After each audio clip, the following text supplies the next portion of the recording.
Edgeway family, Jordan here. Got my buddy Seth with me, and we've been talking about what our next video was gonna look like. No egg cracking today. Not gonna be doing that. No. Even though that was fun. It was amazing. We had a good time. But we've been tossing around this thought, this analogy that we want to elaborate on and share with you guys. It really kind of just started as a basic thought, and the more we talked about it, the more it kind of grew, and it actually fell in line with what Don was talking about Sunday. If you watch that, so it's pretty simple. There's 100,000 people in a packed stadium, and you have to go sing a song. Now, here's the thing. For me, it'd have to be at gunpoint. Like, I'm not gonna do that. Yeah, no. But out of curiosity, what song would you, if you had to sing a song for 100,000 people, what are you gonna sing? There's Oh boy, there's a lot to choose from. there is. Because there's been some great artists, past and present. Yep. And I'm going to go out on a limb and say there'll even be some in the future. I can't sing one of their songs, though, because I don't know who they are yet. That would be, if I could, that would be amazing. Yeah, I would. that'd be I would great. sing a song you didn't know from somebody that would In be the future. that would be amazing eventually. I'm a big country fan, so I know I got to be honest, we were talking about this before, like he said, and one that just really resonated with my soul was "I Should Have Been a Cowboy" by Toby Keith. I love that one. I love it. But see, then I got like this whole other personality. I might go with a little Justin Timberlake even. No, Cry Me a River. I mean, I don't know. Maybe. Whoa. I don't know. Because I love JT's moves. I told you I grew up watching Carmen and I loved Carmen's dancers. And I was like, that's so boy bands and me, we really kind of I like some In sync. You know what I mean? It's gonna be May. Hello. Have you seen that? 98 degrees. I mean, you like know it. what I mean? Mine's easy. Anyways. Straight Up by Paula Abdul.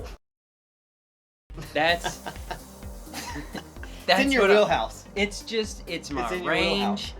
We look alike. Yeah. I mean, Yeah. I Yeah. think I could knock that out. Not a problem. But here's the thing.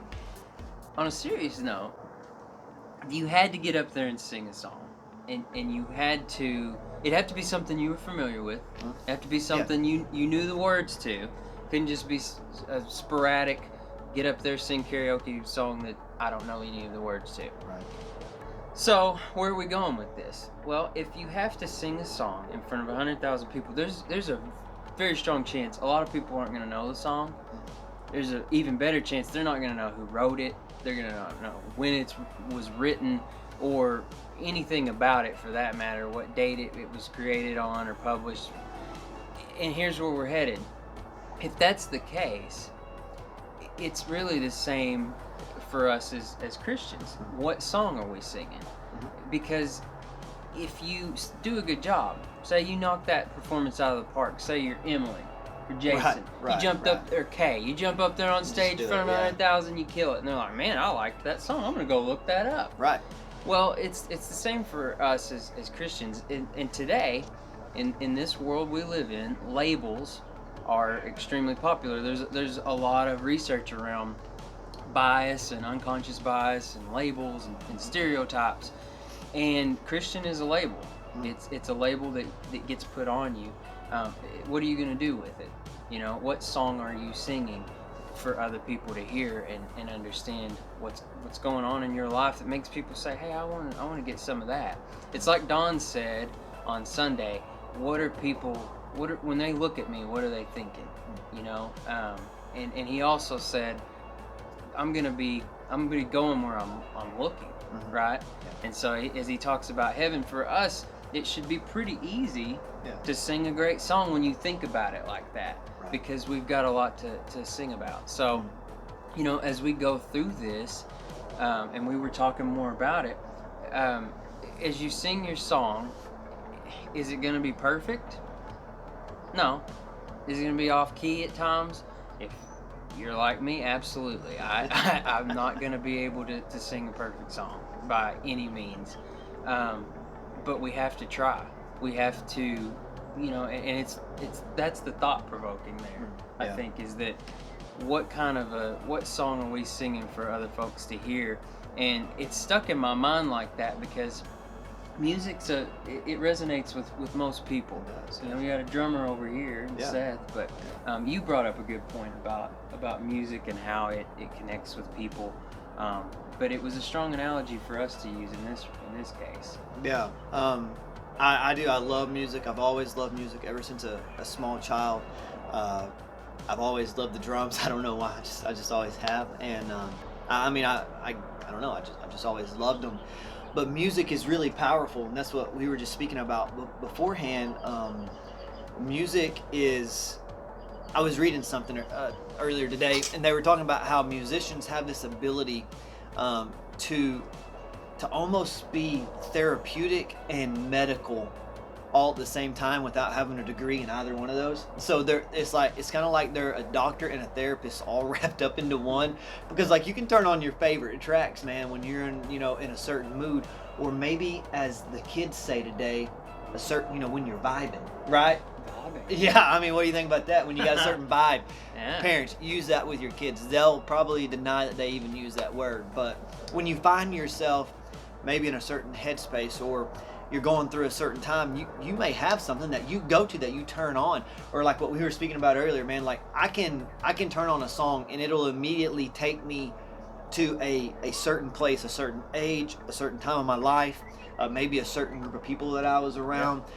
It's much like research shows about like smells. Like literally, you walk in, maybe you go in somewhere and you smell something and you immediately think of your grandma's kitchen. Yeah, you know what I mean? There's a cleaner that when I smell it, I don't know what it is, but I'm like kindergarten. I go back to the hall in kindergarten, smell like that, and it transports you there. And the same goes for labeling people. It's studies show that 2 to 3 labels get put on someone when you meet them. They're not necessarily negative or positive, but race, gender, body type, all kinds of stuff, millennial, all of that goes into play. Christian's one of those. So when you think about what Seth's talking about, where music resonates with you, or a song takes you back, you might be that Christian for someone. When someone is maybe they're going through a tough time and they see you singing your song, and maybe that resonates for them to pursue it. Maybe it resonates for them to say, I kind of want to know who wrote that song. Right. I kind of want to know more about that. Yeah. And you go look for it, and you don't know if you bridge that gap for people, but it's kind of our job to try. And so, anyways, that thought's been in my head for a couple of months. I think we've talked about it. I don't know if you'd add anything else to it, but I don't really know, because it's we want to leave it at a space that we don't want to fill in all the blanks for everybody. Yeah. Because honestly, we can't. You know, like what Jordan's saying is, we each have a song that our life is producing at all times. We were talking just before this, and I said I wasn't going to share this story, but I'll share it really fast. When I was in school, we were coming back on a trip. I remember I was a senior in high school. We were on like an FBLA or a beta trip or something like that, and it ran over, and we were in Little Rock, and we were coming back, and we ran into a really big storm on the interstate right around Marlton. And I remember our school bus driver, she pulled off, and she made us go into the I think it's a Love's in Marlton, I believe. We go in there, and we all crowd in this tiny hallway. Man, everybody's panicked, and we're stuck in there.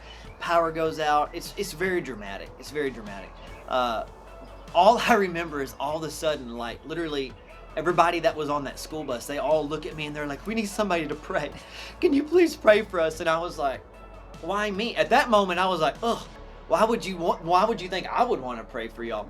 Well, I mean, it's a stereotype. I'm a pastor's kid, so if anybody's going to know how to pray in a moment of crisis, it should be me.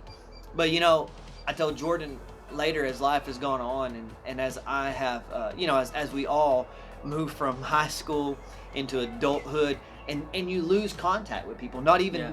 on purpose necessarily, but those relationships aren't left on a bad note. They're just kind of left open-ended. And I've had some of the people come back into my life, and as that's happened, you know, sometimes it's been like, man, hey, could you remember me, or could you pray for my kids, this is going on? And now they find themselves in a certain stage of life, and it's an honor. Yeah. You know, it's like, man, it's almost humbling, because it's like you give me the privilege to agree with you Yeah. in a place of need. And if it hadn't been like what you're saying, for that song that maybe my life was producing, and I may not even like consciously realized it in that moment, but the Lord's all the time working in those areas that we don't even see him working in. Sometimes he's working in ways that we're like, there's no way he can use this, and then down the road it'll come back, and you'll be like, and that's really God's grace, because you're like, if that totally wasn't me, like that had to be something that only God could do. Yep. So I mean, that's all I really want to add to it, because it's such a great thought, and it's really meant for each individual to Yeah. examine their life and see. Yeah, exactly. I mean, the ending thought is just, what song are you singing? And Yeah. and as a Christian, are you proud of it? Are you gonna wear it as a badge of honor and sing it loud and proud? Because I think that's what we're supposed to do. So I think that's it. But we love you guys. Yeah. We hope that everyone's doing good. And until next time, that's it. We're out. Bye. See ya.